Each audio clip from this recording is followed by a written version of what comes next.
All right, so this video is going to be on how to set up and prepare for a sound check using the Carvin XB800L powered mixer. The first thing is we want to plug in the power back here.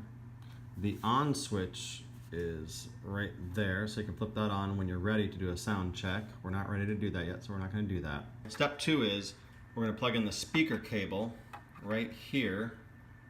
Normally I'm just using one speaker today, but normally you'd have 2 speakers to go into both of these. So we're going to go into the right one for right now.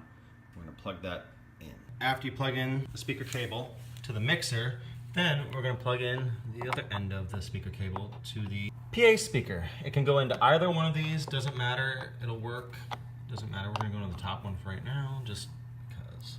Step 3, we're going to plug in the monitor, and we'll use this for our drummer. We'll probably position it by him so that he can hear things when the band is playing.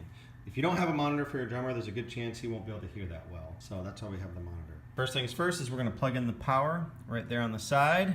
Next thing is we're going to plug in the cable. Since this is a powered speaker, we can just use a normal instrument cable. Okay, and then we're going to plug that instrument cable into the mixer where it says Mon Out. There you go.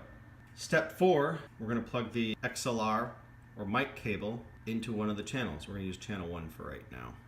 There you go, it's plugged in the mixer. Now we're going to take the other end of that, plug it into the microphone. Quick aside here, the difference between speaker cables and instrument cables and XLR or mic cables. So the speaker cable here you can see is quite a bit thicker than the instrument cable down here. And then you have the XLR, which has a different top there. The speaker cable, this is needed to provide power to unpowered speakers. For my system, you're going to need to use this. So if you're not getting sound, make sure that you're using a speaker cable and not a skinnier instrument cable. Once the PA speaker is plugged in, the monitor speaker is plugged in, the microphone cable is plugged in, we're ready to start doing a sound check.